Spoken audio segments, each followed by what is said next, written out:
ভয় আসলে কি? এক ধরনের অন্ধকার।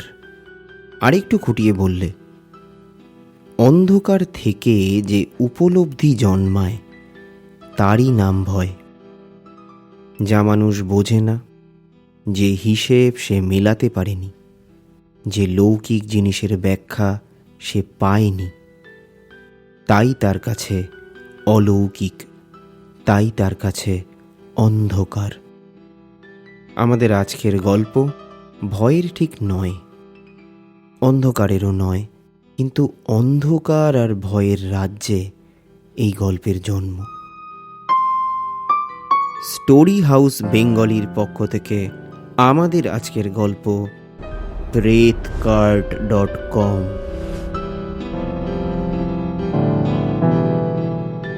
আমি তখন শৈশব ছেড়ে সদ্য কৈশোরের দিকে এগোচ্ছি। পড়াশোনায় মন যতটা কম রাখলে মোটামুটি পাস টাস করে যাওয়া কপালে জোটে, তার থেকে বেশি মন দিয়ে ফেললে আমার শরীর নিতে পারত না। মাথা ঝিমঝিম করত, কানে তালা লেগে যেত, প্রেশার ফল করত, কথা নেই বার্তা নেই দুম করে লুজ মোশন স্টার্ট হয়ে যেত। একদম হুবহু এরকমই হতো, এক বর্ণ বাড়িয়ে বলছি না। টিউশনের দিদিমণি থেকে শুরু করে বাড়ির বড়রা আমার পিছনে সবাই আমাকে আপদ বলে ডাকত, আর সামনে বলতো ইউ আর দ্য বেস্ট।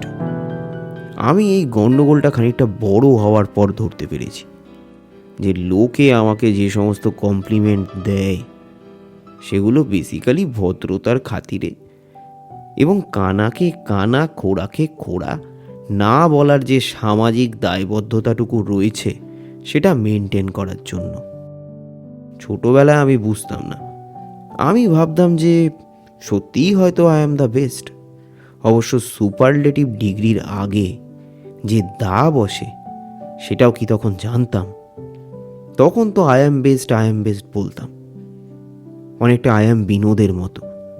সত্যি বলতে বিনোদের কাছ থেকেও যেটুকু সদ্বুদ্ধি এক্সপেক্টেড, আমার থেকে ওইটুকু আশা করা যেত না। আমি এতটাই বেদোয়ার বেবোধ ছিলাম। আমার সেই চরম ব্যর্থতার প্রদর্শনীতে একটা টিমে বাল্বের মতো এক এবং অদ্বিতীয় শো স্টপার হয়ে ঝুলছিল মেজো ঠাম্মি। ঝুলছিল বললাম কারণ লিটারালি ঝুলছিলই। আমাদের বনেদি অভিজাত একান্নবর্তী পরিবারের মৃতদেহে মরার ওপর খাড়ার ঘায়ের মতো ঝুলছিল। বুড়ি না মরা অবধি আমরা বাড়িটাকে প্রমোটারের কাছে দিতে পারছিলাম না। আমরা পারছিলাম না বলতে বাড়ির বড়রা পারছিল না। শিবু প্রমোটার 2 হাত 2 পা তুলে অলরেডি রেডি ছিল। আমরা একবার হালকা করে সিগন্যাল দিলেই লোহা লক্কর সান্ত্রাজ নিয়ে বাড়ি ভাঙতে চলে আসতো।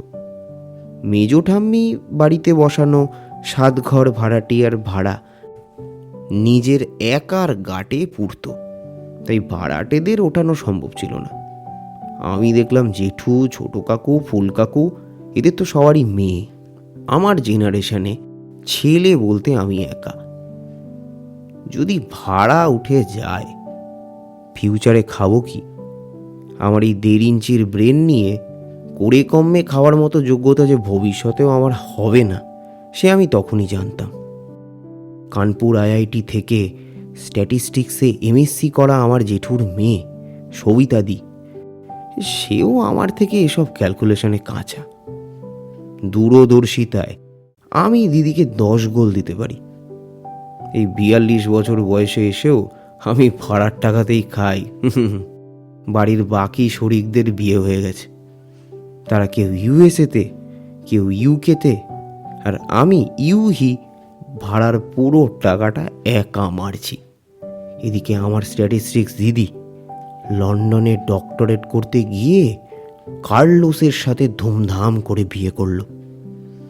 7 মাসের মধ্যে কার্লোস রড্রিগেজ গার্সিয়া, অর্থাৎ আমার দিদির স্প্যানিশ বর, আলেকজান্দ্রা ইভানোভনা পেত্রোভা নামক এক রাশিয়ানের সাথে কেটে পড়ল মানে তারা লন্ডনেই থেকে গেল, আর আমার দিদি ফিরে এলো তার সেই ফেলে যাওয়া আনসফিস্টিকেটেড পিছিয়ে পড়া দেশে। তাহলে ফিউচারের স্ট্যাটিস্টিক্স কে বেশি বোঝে? আমার স্ট্যাটিস্টিক্স দিদি, নাকি 10 ঘরের ভাড়া খাওয়া আমি? 10 ঘর বলছি কারণ 7টা ঘর মেজো ঠাম্মি বসিয়ে গিয়েছিল। মেজো ঠাম্মি, কাকা, জ্যাঠা এরা একে একে পরপারে পার্মানেন্টলি শিফটেড হওয়ার পরে, এবং দিদি ফিদিরা বিয়ে ফিয়ে করে মানে বিদায় নেওয়ার পর আমি আরও 3টে ফ্যামিলির থাকার ব্যবস্থা করে দিয়েছি। আমার দরাজ হৃদয়, আমি মানুষকে সাথে নিয়ে চলতে ভালোবাসি। আমার আশ্রমে সবাই যেন অন্তত থাকার জায়গাটুকু পায়, পরিমাণ মতো পয়সার বিনিময়ে। মেজো ঠাম্মির এক দুঃসম্পর্কের বোন ছিল, ননিবালা ঠাম্মা। নাম ননিবালা, কাজে হলাহল। মেজো ঠাম্মির কানে দায়িত্ব নিয়ে উনি এমন সমস্ত বিষ ভরে দিতেন যেসব বিষের অ্যান্টিডোট বাজারে চট করে অ্যাভেলেবেল থাকে না। কিন্তু মেজো ঠাম্মির আমার প্রতি বায়াসনেস এতটা বেশি ছিল যে আমার বিরুদ্ধে বুড়ির কানে কখনো খুব বেশি বিষ ঢালা যায়নি আর কি। যেবার উচ্চ মাধ্যমিকে দ্বিতীয়বার ফেল করে পড়াশোনা ছেড়ে দিলাম, আমার বাড়িতে সবাই ভীষণ খুশি হয়েছিল, যেন ফাইনালি ছাগল এটা মেনে নিয়েছে যে তার দ্বারা লাঙল টানা সম্ভব না।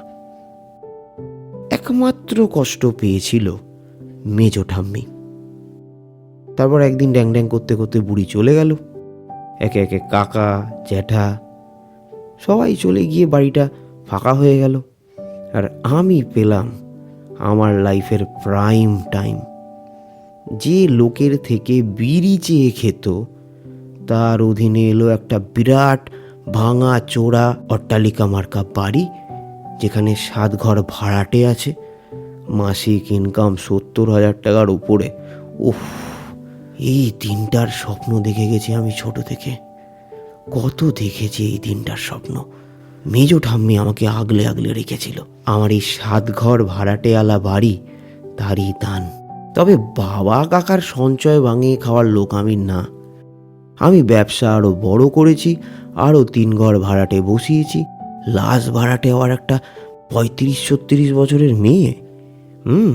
দেখতে শুনতেও বেশ সুশ্রী। আমার দিকে আবার কেমন কেমন করে একটা তাকায়। মেয়েটির সামনে নাকি আবার ডিভোর্স হয়ে যাবে। দেখি, ঈশ্বর যদি মুখ ফুক তুলে চায়, হয়তো আমার এই ফাঁকা জীবনটা এই আধবুড়ো বয়সে এসে একটু ভরে ওঠার সুযোগ পাবে, কে বলতে পারে। কাবেরী এই কিছুদিন হলো এই পাড়ায় ভাড়া এসেছে। সে একজন ইন্ডিপেন্ডেন্ট লেডি। সে যেটা করতে চাইছে সেটা যদি করা সম্ভব হয়, অনেকগুলো ভেঙে পড়া মানুষকে আবার স্বপ্ন দেখাতে পারবে। দিব্য ইদানিং যা শুরু করেছে, যে এক্ষুনি ডিভোর্স না নিলে কাবেরীর রীতিমতো প্রাণ সংশয় রয়েছে। আগেও মদ খেত, কিন্তু আর্য চলে যাওয়ার পর থেকে দিব্য যেন একটা পশু হয়ে গেছে। দিব্যকে সে অনেকবার বুঝিয়েছে যে এই চলে যাওয়াটুকুই আর্যর জন্য বেস্ট ছিল। তাদের এখন যেটা রয়েছে সেটা কোনো জীবন নয়, সেটা জীবনের ছায়া মাত্র। এইভাবে থাকাটাকে বেঁচে থাকা বলে না। বলেছে বটে, কিন্তু এই কথাটুকুই সে নিজেও কি আদৌ বিশ্বাস করে উঠতে পেরেছে? করলে সে আবার স্বপ্ন কেন দেখছে? কিন্তু দিব্যকে ছেড়ে একা একা এই স্বপ্ন দেখতে সে তো চায়নি কোনো দিন। দিব্য আজকাল এত বেশি গায়ে হাত তোলে যে এক এক সময় সত্যিই ভয় লাগে। তাই এবার ভাড়া পাল্টানোর আগে দিব্যকে বলেও আসেনি যে কোথায় যাচ্ছে। সমস্ত যোগাযোগ বন্ধ করে একরকম পালিয়ে এসেছে বলা ভালো।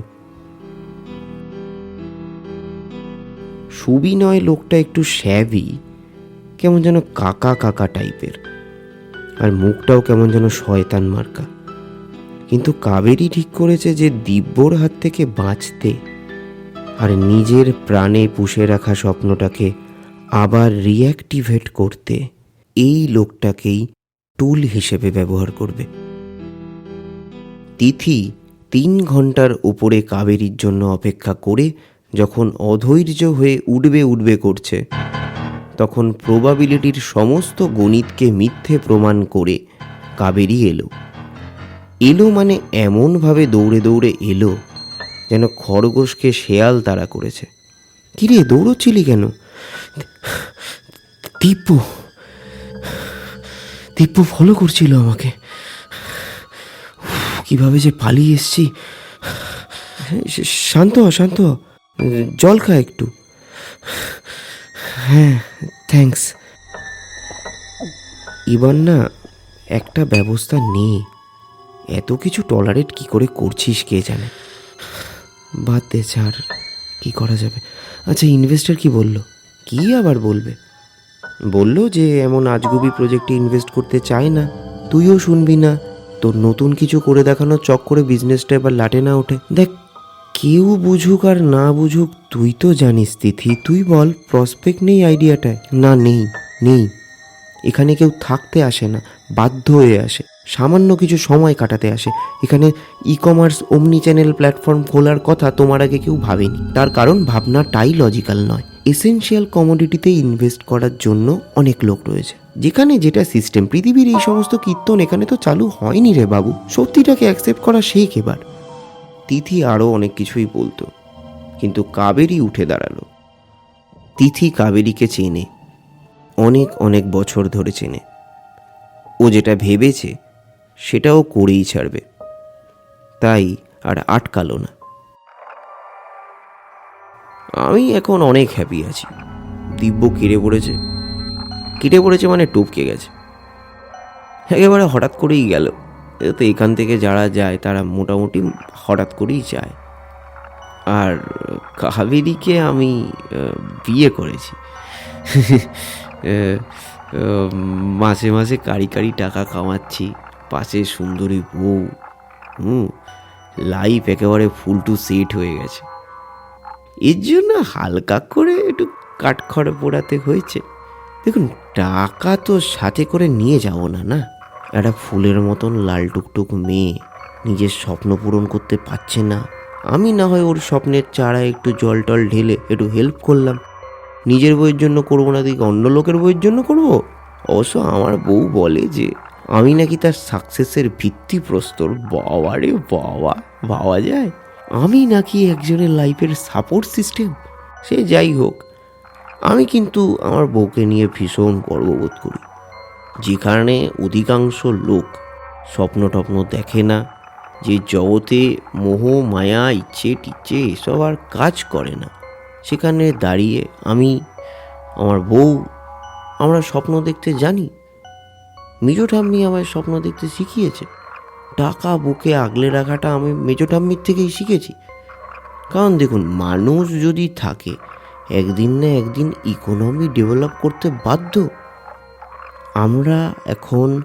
আমরা মানে কাবেরী আর আমি, আমরা দুজন প্রেত লোকের সবচেয়ে ধনী ব্যক্তিদের মধ্যে পড়ি। ভাবতে পারেন, ইউটিউবে আমার প্রোফাইলে 80 মিলিয়ন ফলোয়ার্স আছে। এখানে যারা বাস করে তাদের মধ্যে 90% মানুষ পৃথিবীতে কাটানো জীবনের নস্টালজিয়া, পিছুটান কিংবা মৃত্যুর মুহূর্তের ট্রমা, মানে এই সমস্ত জিনিস নিয়ে তাদের দিন কেটে যায়। কিন্তু আমরা যারা জানি যে আগামীকালই আবার পুনর্জন্ম হয়ে যেতে পারে, এখান থেকে মানে টপকে যেতে পারি, তৎসত্ত্বেও স্বপ্ন দেখি, কারোর সাথে ঘর বাঁধি, ব্যবসা করি, প্রেত জীবনটাকেও জীবনের মতন কাটাই, তারা সত্যিই ভালো আছি। এখানকার জীবন পৃথিবীর জীবনের থেকে মোটেই আলাদা নয়। বিশ্বাস করুন, এখানেও জন্ম আছে, জীবনকাল আছে, মৃত্যু আছে, সব আছে। শুধু দৃষ্টিভঙ্গির পার্থক্যের জন্যে অধিকাংশ মানুষ এখানে কষ্ট পাচ্ছে। আর আমরা কাটাচ্ছি একটা সাকসেসফুল প্রেত লাইফ। প্রেত লোকে আমি আর কাবেরী এখন এখানকার সবচেয়ে বড় ই কমার্স ওয়েবসাইটটা চালাই, বুঝলেন।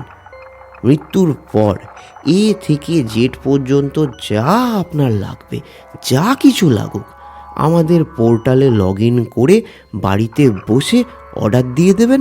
একদম কারেক্ট টাইমে কারেক্ট জিনিস আপনার কাছে পৌঁছে যাবে। ঠিক আছে? আমাদের ওয়েবসাইটটার নামটা কিন্তু ভুলবেন না, www.pretcard.com। ঠিক আছে?